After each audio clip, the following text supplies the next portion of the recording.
Alors, je voulais parler, bonjour et bienvenue d'abord sur cette planète, de la mécanique universelle, la théorie qui essaie de démontrer que l'humanité dans son ensemble, dans sa totalité, évolue vers son ultime perfection. Alors c'est bien la totalité humaine, hein, même si pour l'instant on a l'impression qu'il y en a qui veulent arriver en tête, etc. Ça ne fonctionne pas comme ça.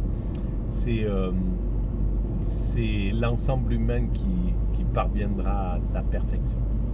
Euh, donc c'est pas, ça concerne pas un petit groupe, voilà, une petite nation, un petit groupe, l'Occident, au détriment des autres, ou telle communauté au détriment des autres. Non, non, c'est bien l'ensemble de, de l'humanité qui évolue vers son ultime perfection. Maintenant, ce qui est le plus important, c'est l'humanité. C'est pas le national, c'est pas le communautaire, c'est pas le clan, c'est pas le groupe, c'est pas la famille, c'est pas le village, c'est pas le pays, c'est l'humanité. Et on le voit de plus en plus de toute manière. On sait très bien que, bon ben voilà, si un groupe humain voulait polluer à bloc, ça serait au détriment de l'ensemble humain, parce qu'on sait qu'on est sur un écosystème et que ce qui se fait ici, ça a un impact de l'autre côté de la planète, etc. On a compris qu'un battement d'aile de ce côté, ça peut engendrer une tempête de l'autre côté de la Terre. Donc maintenant, cette conscience de l'universel, elle est là, elle est posée et elle disparaîtra pas. Et on ira de plus en plus dans cette prise de conscience. C'est quelque chose qui sera voilà, les jeunes générations auront de plus en plus de visions comme ça, universelles, et ils travailleront pour l'universel. Voilà, ils auront une vision universelle et ils travailleront pour l'humanité tout entière. Voilà, c'est ce qui attend l'humanité future. Donc nous, l'humanité, on va vers cette humanité tout entière évolue vers son ultime perfection. Cette perfection, c'est la paix universelle, un fonctionnement universel, etc., etc. Un fonctionnement totalement écologique. Bon bref, le paradis. On est en train de construire ce paradis. Alors, comme on est inconscient et qu'on ne sait pas ce qu'on fait, on n'est pas conscient de ce qu'on est en train de réaliser, on le réalise avec nos pulsions. Et donc, avec tous nos défauts, quoi. Avec la jalousie, le désir de s'affirmer aux dépens d'autrui, avec l'orgueil, avec le narcissisme, avec tout un tas de choses comme ça, qui font que c'est un peu le chaos parfois, mais quoi qu'il arrive, même pas le chaos, on évolue vers cette perfection. Voilà, à chaque fois, même quand on a connu des chaos bien pires que ce qu'on est en train de vivre, ceux qui vivaient en 1940 par exemple, ou 41, ils devaient se dire mais on n'en sortira jamais de ce qu'ils sont en train de faire là, surtout que l'autre fou il parle d'un Reich de 1000 ans. Est-ce qu'on va vivre ça pendant 1000 ans? C'est une catastrophe. Voilà, et puis 3 ans après, c'est la libération. Et on part complètement ailleurs et l'humanité retombe sur ses jambes et repart sur une évolution encore plus intense, plus puissante, plus profonde, plus sociale, plus intelligente, etc., etc. Voilà. Donc, quoi qu'il arrive, on va vers cet état-là de perfection. Alors, évidemment, quand on est dans un moment de recul comme le nôtre, on a l'impression que l'humanité régresse. Enfin bref, ça nous donne un sentiment d'échec, que l'humanité va vers son échec, vers sa fin, voilà. Et c'est pas le cas. Hein. Ça serait, il n'y a pas de raison que l'humanité elle mette 5 millions ou 3 millions d'années pour évoluer jusqu'à aujourd'hui. Voilà, c'est pour qui ça? Là, ils sont mal placés, hein. Malheureusement.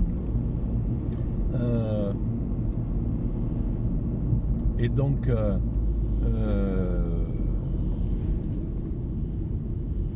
on est... alors, rien me perturbe, évidemment. C'est le problème. Alors, donc, on évolue comme ça. Mais ça, c'est un peu inconscient. Dans les vidéos précédentes et dans de nombreuses vidéos, je critique vraiment beaucoup les dominants. C'est pour essayer d'éclairer un peu leur inconscience. Mais ils sont dans un système, ils ne peuvent pas faire autrement. Par exemple, il y a pourquoi on dit que tout exercice de pouvoir corrompt? Ça part toujours de l'intelligence populaire, ces phrases comme ça. Tout exercice de pouvoir corrompt, ça a du sens quand on y réfléchit. Et évidemment, pourquoi? Parce qu'à un certain moment, on prend ses aises et puis on fait venir son petit clan, sa famille, et puis ces mêmes font venir leurs propres amis, etc. Et après, les places sont thésaurisées par un même groupe, par une même élite en fait, par une bourgeoisie qui se reconstitue. Et donc, par exemple, dans les années 70, à la sortie de la guerre, le comité de la résistance a dit, bon, il faut vraiment de l'égalité, il faut aller vers l'égalité, il faut aller vers le partage, il faut que tout le monde ait sa chance, etc. Donc, ils ont établi un ascenseur social qui fonctionnait à bloc dans les années 60, 70 jusqu'à 80. Celui qui était bon, même s'il était issu d'un milieu populaire, il pouvait se retrouver à la commande du pays, enfin être ministre, etc. etc. Donc il y avait une mixité dans toutes ces choses. Alors ça a un temps, et puis à un certain moment, les élites commencent à thésauriser les privilèges. Ils le font naturellement, c'est un instinct, mais c'est pareil que dans une boîte, quand il y a une bonne boîte où les gens travaillent, chez Renault ou ailleurs, à l'époque, quand c'était des bonnes places, ils faisaient embaucher leurs fils, les copains des fils, etc. etc. Donc c'est quelque chose de naturel en somme. Mais en politique, quand ça passe comme ça, après on se retrouve avec une bourgeoisie qui s'est reconstituée, une élite qui reprend le pouvoir, ainsi qui thésaurise les places, les privilèges, et qui ne sont pas forcément les meilleurs, aux meilleures places, parce qu'il n'y a plus la bonne compétition.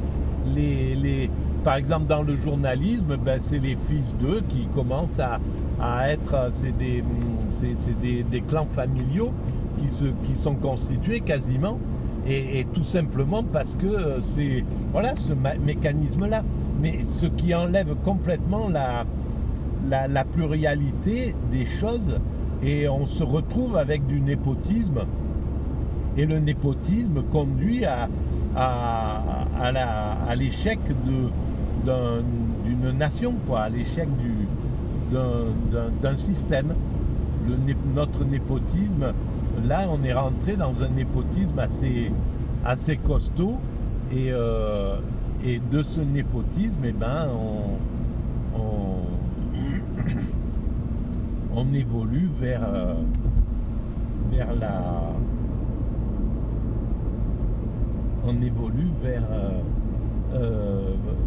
le chaos, quoi. Parce qu'à un certain moment, voilà, toutes les places sont prises. C'est un système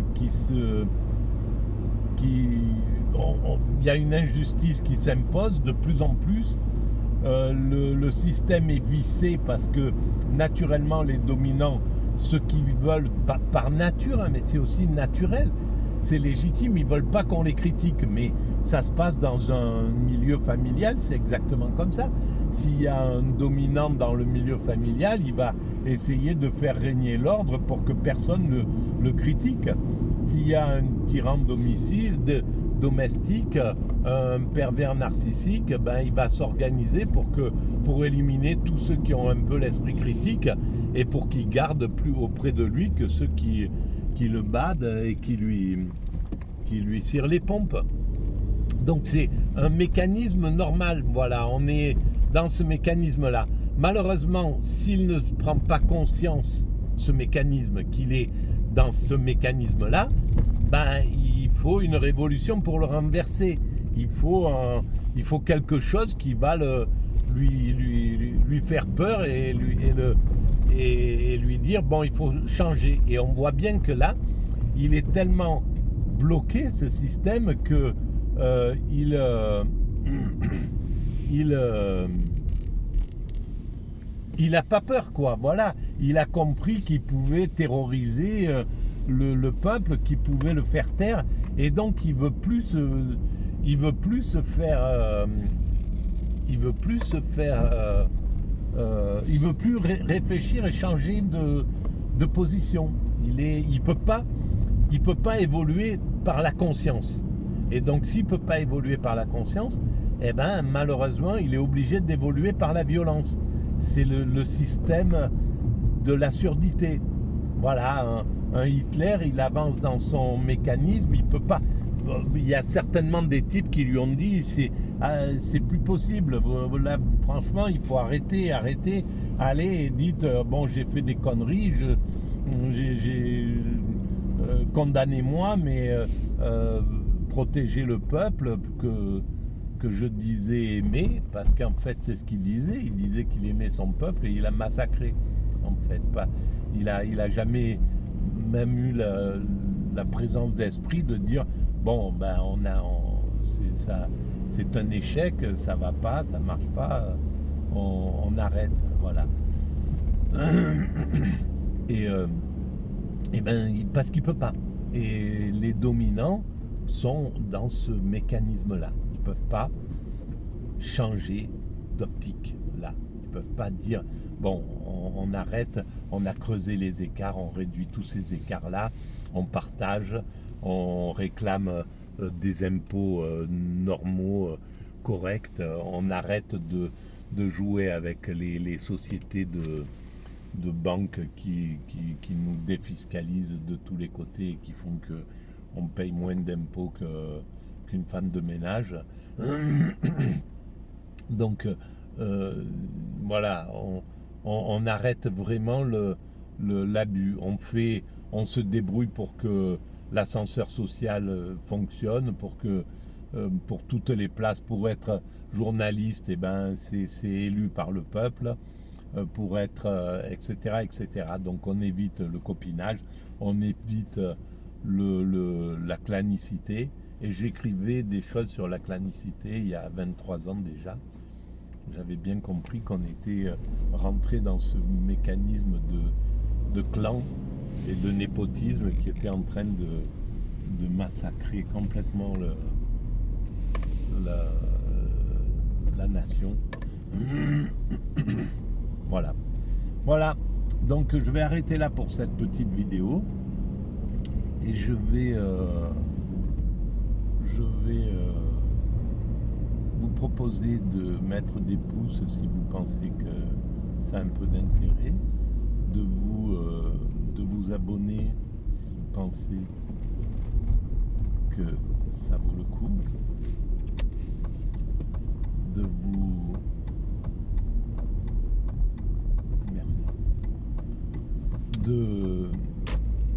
d'envoyer le lien à vos amis si vous le jugez opportun, et de laisser des commentaires et puis d'aller visiter le site mécaniqueuniverselle.net. Il y a toujours le lien en général sur les vidéos. Voilà. Bon, je sais qu'il y a peu de gens qui arrivent à la fin des vidéos que je donne. Ça doit saturer un paquet de monde. La façon dont je parle, etc., c'est pas agréable. Mais bon, voilà, ça, les choses sont posées, c'est plutôt ça qui est recherché lorsqu'il faudra que je devienne un peu plus conventionnel, un peu plus